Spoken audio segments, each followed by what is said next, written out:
Welcome you to another edition of Moral Side of the News. I'm John Blim with the WHAS Crusade for Children. As always, I'm joined by a distinguished panel this week. Reverend Daniel Corrie Shull, Burnett Avenue Baptist Church.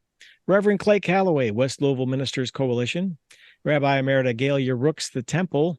And Father Joe Graffis, Archdiocese of Louisville. We begin with a topic that continues to horrify us, another mass shooting. This week it happened on the campus of Michigan State University. A gunman who later committed suicide killed 3 young college students and wounded 5 more. So turning to our panel on Moral Side of the News panel, there are no words for this sort of event. Well, I think there are words.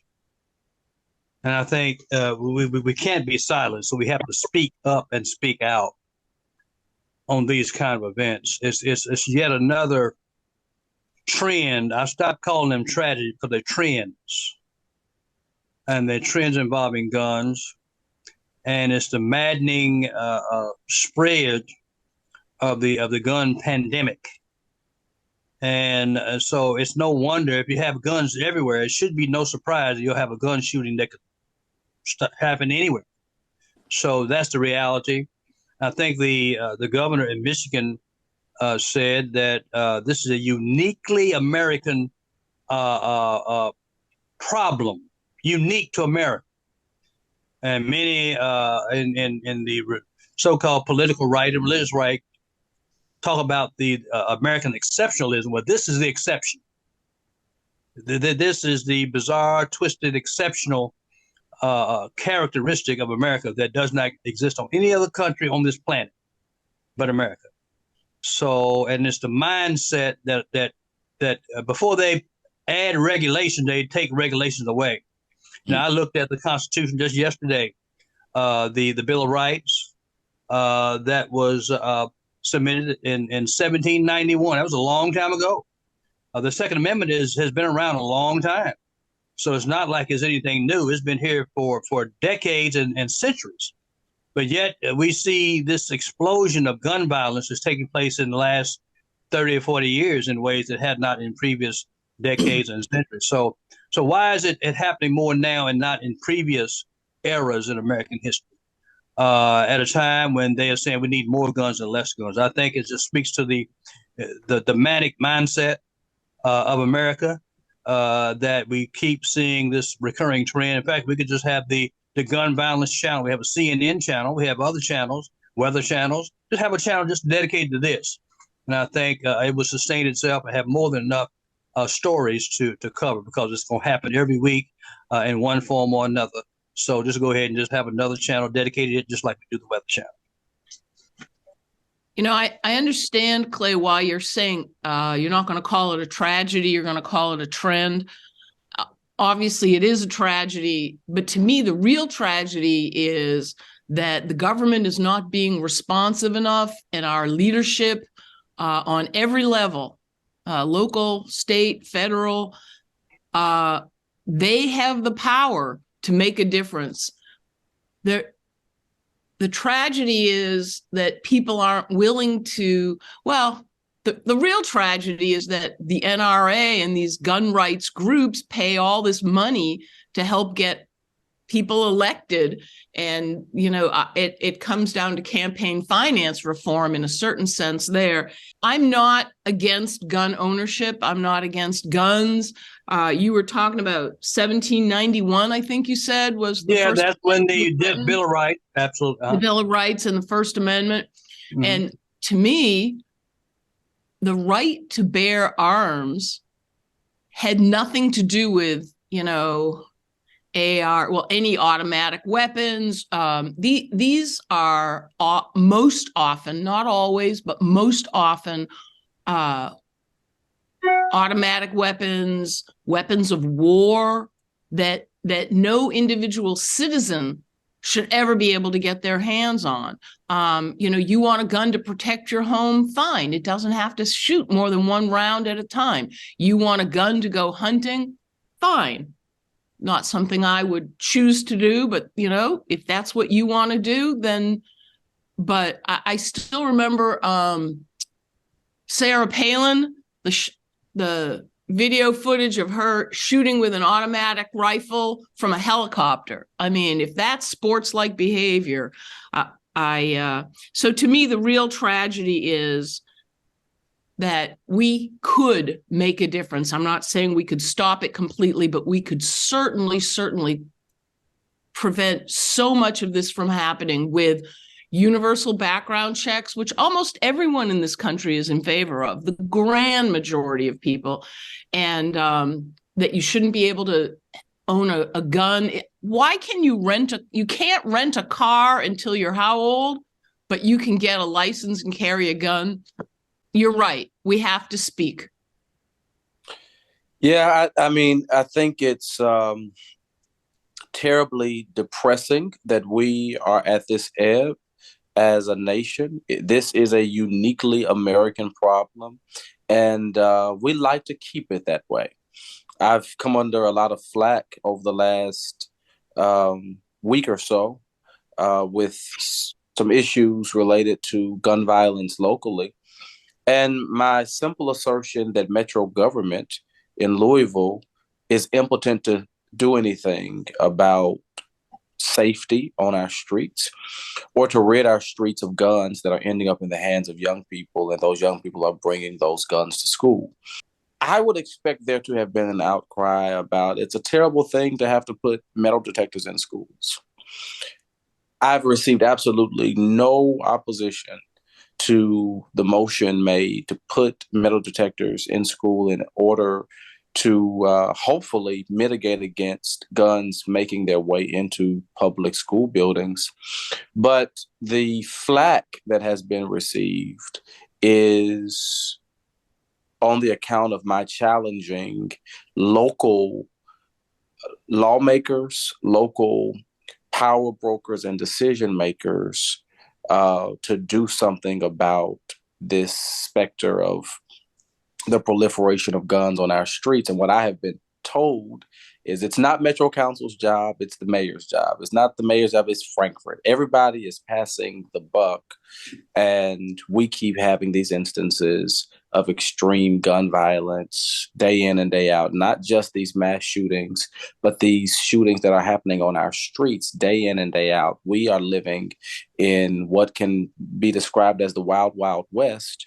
And nobody really, there's not the political will from the national level all the way down to the local level to do anything about it. I think that's disheartening. I think it's depressing. I think it's a downright shame. Well, I agree with all of you as we've said this. It's so tragic to be able to even talk about this. And of course, how many mass shootings have we had in 2023? And when you look at the statistics, I think it's related to COVID and isolation and obviously the problems of mental illness, particularly among our youth. And we all know that, certainly Corrie from the schools. And I guess, how do we teach responsible gun ownership? Rights always come with responsibilities. And I'm not sure, and safety, how do we make sure our guns are locked up? I mean, look at all the suicides that come from gun violence. I think John gave us an article where there were 24,000 suicides in the last couple of years from gun violence. And like many of us as pastors, I've been involved in some of those. But even as you said, Corrie, as we pass it up, I think one of our challenges is even the court system, that even the Supreme Court seems to be leaning to an expansive notion of the Second Amendment, so that anybody that passes a law is probably going to get overturned. I don't know how we get to it. We've got to try to stop this. We're the only country in the world that has this problem. So what kind of guns did they have in 1791? A musket or whatever. Then that's what the law says. Everyone's entitled to a gun. And if it were a single shotgun, I mean, I just can't get over that. The Obama administration passed some good gun reforms, and then the Trump administration got rid of them. And, you can just see the chart of the level of violence that went way down, the number of gun deaths that went way, way down, especially mass shootings in America during the Obama years. And as soon as that was repealed, it started going right back up again. I mean, is that surprising to anyone? I don't know. Corrie, you said that it was disheartening, that it was whatever. I think it's a sin. It really is. I mean, Kentucky, I read this somewhere, I don't remember where, but I read that we have the largest gun show in America and the easiest access to guns. That is not a statistic to be proud of. Well, and I might add something about. I think we use too soft language describing this. It amounts to laziness on the part of the legislators. The Second Amendment is probably the simplest amendment of them all. It's a single sentence. You can't get more primitive than the Second Amendment in terms of its words, language, and letters. So it is the easiest and the clearest amendment of them all. It starts off with being a well-regulated, but it starts off talking about regulation and well-regulation. That's where it starts. So the tone of that whole simple sentence is explained in the first two words, well-regulated. And the only person that has power and the responsibility to regulate is the government. The average citizen cannot regulate because that's the responsibility and the obligations of the government to regulate, which they choose not to do. Well, the reason they choose not to do is that's where their war chest literally. Well, yeah, well, that's bribery. That goes back to like in Deuteronomy 16:19 that you made me aware of. Deuteronomy 16:19, 16:20. It talks about the warning against the bribery, against bribing the judges. That's what that text speaks to. Warning against bribing, having a just society that protects itself against bribes. So we talked about the bribery of the NRA. That's bribery, clear and simple. If a dangerous, bloodthirsty lobby can have the ear of the legislature, that's bribery. That's not only a sin, that's a crime. And it doesn't cost that much to buy a politician these days. Right. Sometimes you can get 2 for 1. Right, if you get a coupon. Our own Representative John Yarmouth wore a big red F on his lapel because the NRA literally gave a grade to every single sitting member of Congress, and he got an F, and so he had a pin made like an F and wore it with great pride. Now, on the flip side, I don't want to say the name because I'm not positive I have the right name in my head, but some recent member of Congress was handing out lapel pins with of a picture of an automatic rifle. I mean, does anyone know who I'm talking about? Do you remember this? I wouldn't be surprised if it was Massey, our representative from Northern Kentucky, but he would have done something like that. But the fact that you can actually go online and find out every single representative, every single person in Congress, senator or representative, how much money was donated to their campaign by the gun lobby. Don't get me started. I think one of the other statistics that John sent us was kind of amazing to me, that for how many guns per 100 persons are there in the country was 121 guns per 100 persons, which is everybody's got one gun and 20% have 2 guns. Well, I mean, you can pull that a lot of different ways, but when you think of 30 million people in the country, that we've got more than that amount of guns available out there. I'm not one that has any, so I don't have one. So a lot of people. Probably Gaylia has more. No, I'm kidding. But it's. But how do we regulate this, and how do we do it responsibly? Of course, that's not going to help many people who get guns illegally, and again, that's too easy for some people to get, as we've said. But it seems like there's something a cappycot thing going on that goes on where people say, well, I'm angry, so I'm going to go in and shoot a bunch of people. And I that just blows my mind. But we've got to deal with that anger, and there's got to be a different way of dealing with that than just shooting and killing other people. I think, I mean, just tell, I don't want to belabor this. You say, how do we regulate? It's a question of who regulates. And Dr. King famously said, he said, I cannot force you to love me. I can't legislate you to love me, but I can legislate you to stop you from killing me. So there's things that the regulators can do because they have the singular responsibility and obligation to regulate. And we elect them as representatives, but we elect them as representatives to regulate on our behalf. So they are the who, and the how is in the election process for those that send these representatives that should be working on our behalf, representing us to regulate on our behalf to protect the society. So the single responsibility of a legislature is to regulate on our behalf, and they are not doing it. They should be. All right, Clay, mentioning Dr. King is a perfect segue to our second topic on Moral Side of the News. We're about halfway through our program. Thank you for watching and listening to this program. February is Black History Month. Today, we explore how Black residents helped shape some of Louisville's most historic neighborhoods, fought for equal rights alongside prominent national figures like Dr. King, and contributed to the community's deep-rooted culture. Turning to our panel, how should we mark this month? Well, mark it by keep talking about it. I was on, Dr. Cosby was on CNN, I think, this past week, talking about the importance of Black history, but not just limiting it to February. His proposal was to have it start at Dr. King's birthday, January 15th, and extend it at least all the way to April 4th, the date of his assassination. So instead of having just a Black History Month that was grown from Black History Week, just expanded to have a Black History region or Black History quarter within the calendar.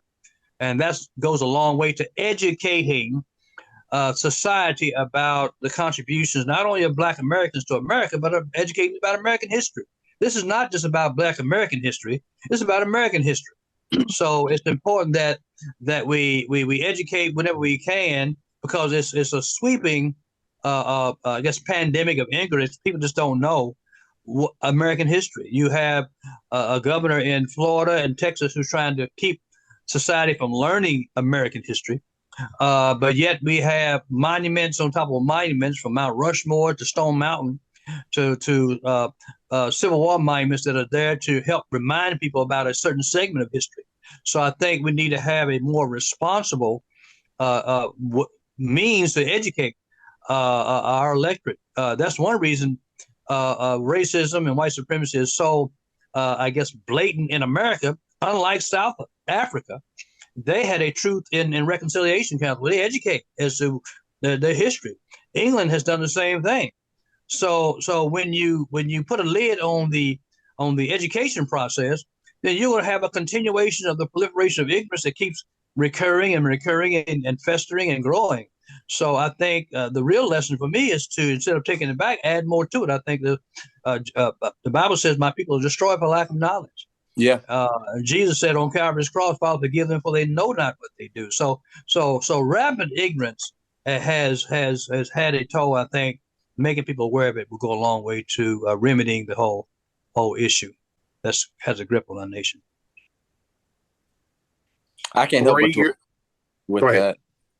Yeah, I can't help but to agree with that. It seems, and maybe it's just the circles that I'm frequenting, but it seems that there has been year after year, there is a declining emphasis on Black history. And I think that we should not only talk about national and international figures who contribute to the story of Black people and all people, but that we ought to also elevate the stories of people in this community, in the Louisville community, who have blazed trails and broken barriers and raised ceilings of achievement. There's always somebody new to learn about. just over the last several weeks, I've learned about Dr. William Perry. I'm sure Reverend Calloway knows who knows about Dr. Perry. Did you know Dr. Perry? Reverend Calloway? It doesn't ring a bell, but bring his story to my attention.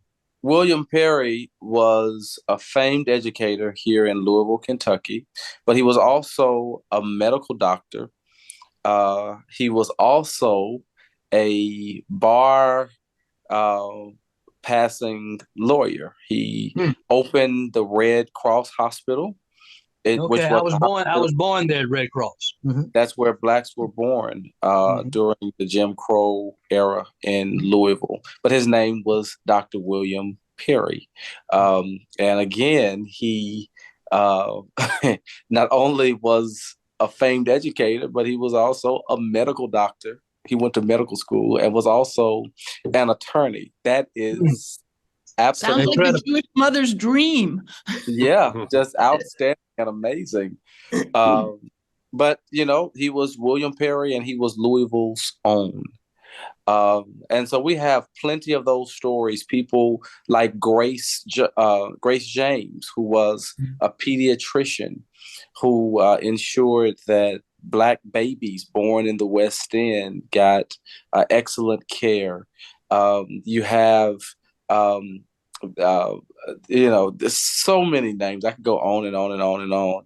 And I think that when we talk about Black history, that we need to, talk about the Martin Luther Kings and the Garveys and the Malcolm X's and the Rosa Parkses of history, but also talk about the May Street Kids and the Georgia Powers and all of those who have blazed. Ken Clay's. There was a story on Ken Clay recently, and I remember meeting him years ago, and what he did in our city, among so many others, and Dr. Robinson, who just died recently as well. Some real giants here. I, as a white person, obviously growing up in Louisville, I didn't know a lot of this history until I got into college and was working on the inner city of Baltimore and started reading and said, oh my gosh, how come I don't know this history?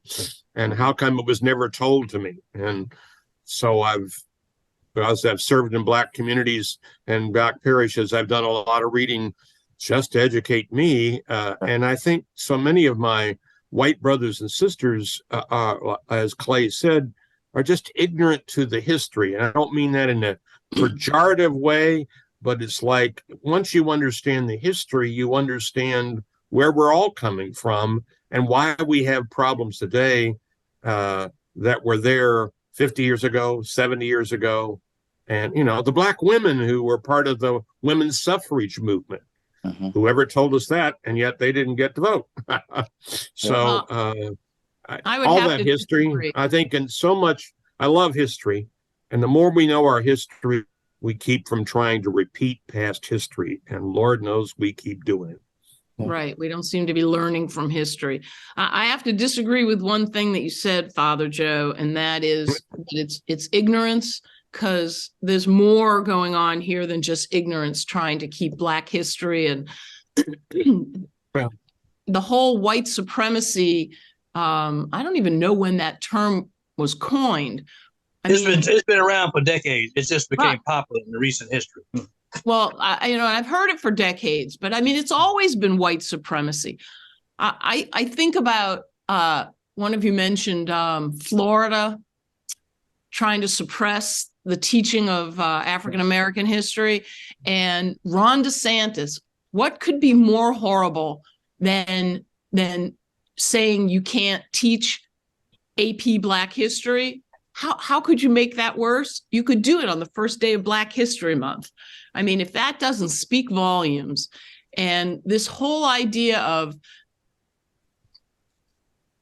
they will not replace us, or whatever that racist chant is. I mean, this country was built on people from all over the world, all kinds of people. And unfortunately, people of color are the ones who were forced to do a great deal of the work and get none of the credit, and even be enslaved and have none of the rights. And the thing to do, I agree, is education. I mean, I think that part of American history, there should be a whole semester or a whole year dedicated just to Black history. It's such an important component of American history.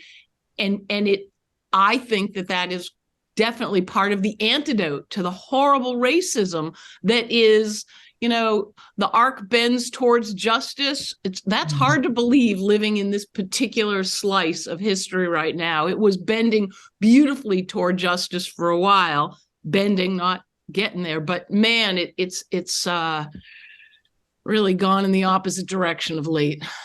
Well, to add another, to piggyback on that King quote, he famously used to say, Dr. M.L. King used to famously say that a lie can't live forever, and the truth crushed to the ground will rise again. And he would famously say that.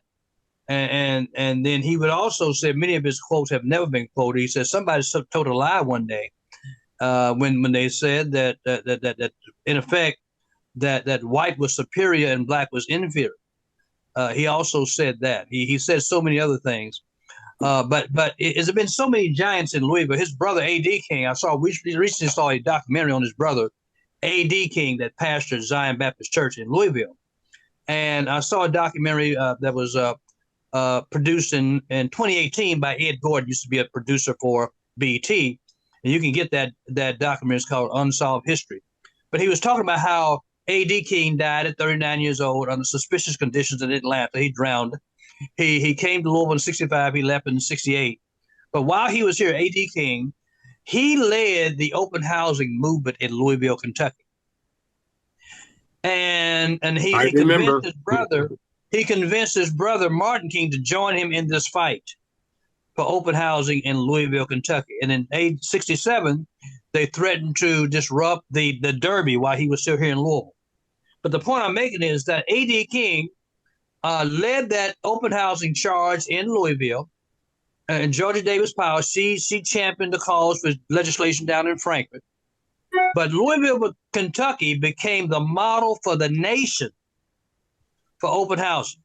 Mm-hmm. So once open housing was passed in Louisville, Kentucky, of which King was a part of that movement, and when King died in April the 4th, Lyndon Johnson signed that bill in April the 11th.